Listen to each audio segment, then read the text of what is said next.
Pisces, it's February 2022, Dadhichi here with your update for what's happening the next month. It's a short month, but not short on astrological impact. I can tell you that.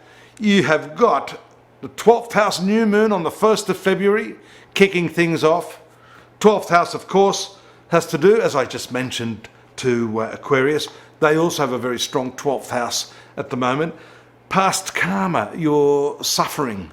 What is it that's been bothering you, my friend? You must indeed look at the past with fresh eyes. That is the story of the new moon. How can you look at your past without dragging it around and dragging yourself down, and take that as a pertinent lesson that you can grow through? That new moon is important. It's important because you've also had Saturn transiting this 12th house. And Saturn actually makes you deliberate. But deliberating something is not always good. It's good to deliberate on things that are positive and uplifting. But if it's some event from your past that's hurt you, and you keep deliberating on that, you keep ruminating and going around and around like that cracked record, that's not good. And I say to a lot of people, look, once you know the problem, there's no point harping on the problem. Snap out of it and get onto the solution. I think that is the power of the new moon, beginning on 1st of February for you. It's about a fresh approach to your past. It's about breaking those chains that have held you back, and now moving into a new modality of thinking, perception, that helps you use that information to improve your future. You can't change the past. The past is a graveyard. Everything there is dead. All you'll find in the past are gravestones. So, move forward now. And there are some other aspects here which I think are going to help you. First and foremost, I think you do have enough positive energy with that transit of Jupiter, one of your rulers, through your sun sign now. This is going to be a beautifully elevating and expansive period for you. So you can't afford to let this 12th house Saturn dominate the experience that you have of your life now. You have to look at your life through the lens of Jupiter rather than the lens of the rear view vision mirror. Okay, and use that new moon to lift yourself up. Now, there's been a retrograde Mercury. That's in your 11th house. You've got a freshly forward-moving Venus in your 11th house. You've got Mars in your 11th house. And you've got Pluto, which is just grinding away there. It takes 12, 14 years in that area. But it's important that that's been activated right now by Mercury. And all of this 11th house, Mercury retrograde in conjunction with Pluto, now going to go direct this month. It's going to go back over Pluto, all in this area of friendships. The ideals that you hold with friends, the social connections that you hold dear to your heart. All of that is being transformed. But you're in two minds. There's two pairs of planets there, the Mercury-Pluto combo and the Venus-Mars combo. So you've got this passionate, impulsive side pushing you into all of those relationships, and you've got this ruminating, retrospective, transformative Mercury-Pluto combo.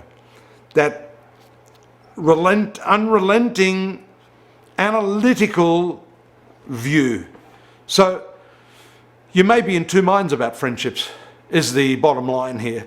If you're not trusting of friends, if you've had some misgivings about them, the retrograde Mercury and the retrograde Venus, which is now direct from 29th of January, has given you cause for reevaluation of these friendships in a big way. Part of you still wants to operate on that habitual lunge. Let's lunge at the yeah, baby, let's party. But then you've got this other aspect, which is the retrograde Mercury. And by the way, that moves across Pluto on the 12th again. And that is going to be significant because then it takes that energy into the 12th house. Now, there's a link there between some of the problems you're having socially and some of the events of the past. Let me clarify that for you. Someone may have done something to you. And because you're a compassionate zodiac sign, right? You wear your heart on your sleeve. You go, I'm not going to worry about that, but you have been worrying about that. It's just sort of niggling away. You've got to get rid of that niggle. That's that 12th house. So Mercury's going to go back. It is back in that 11th sign of friendships. It's going to remind you, even though you've had this impulsive drive to just forget everything, you can't forget it. And you must be careful. Even though you forgive people, you must never become the victim, which is one of the signature characteristics of Pisces, right? The sacrificial lamb, the savior who becomes the victim. And that's the danger here with this combo. Now, you're going to drag that back into the 12th house. So you're going to be reminded just how much pain was caused by this person or this situation. And I think that's a wake-up call. It's where you have to make some decisions, I think, too, Pisces, with the people that you've been associating with. And that will come again through retrospectively analysing the problem, going, I'm done with that now. Time to move on. I've got a solution for that. That solution may actually be moving on. Just letting that past fall away like the first stage of an Apollo spacecraft. Then that 17th, we see Venus connected with Mars, another spurt of impulse there. That's also good for personal relationships, but not all of them. And the 19th of February, Sun moves to your sun sign. That's going to bring back your energy and your vitality. If you've been feeling a little bit of a slump there in your well-being, that's going to lift that energy. The Sun is very, very powerful. 25th, I didn't mention the full moon, by the way, on the 17th in the 6th house. That also focuses your attention on your vitality, your well-being, and any health issues that you may have had. There could be some fluid issues associated with the moon in the 6th house. Just take a look at maybe your salt intake and those foods that are causing you to swell up or to feel a little bit bloated too in terms of the food that you're eating. A reconsideration of your diet is essential. And then finally, the square aspect of Mercury to the planet Uranus. Again, that's going to trigger that 12th house stuff, irritate you a little bit, but hang in there. That's a quick transit. And I think all of those transits add up to a freer Pisces individual, in my estimation. Let's hope so. I hope that's helped.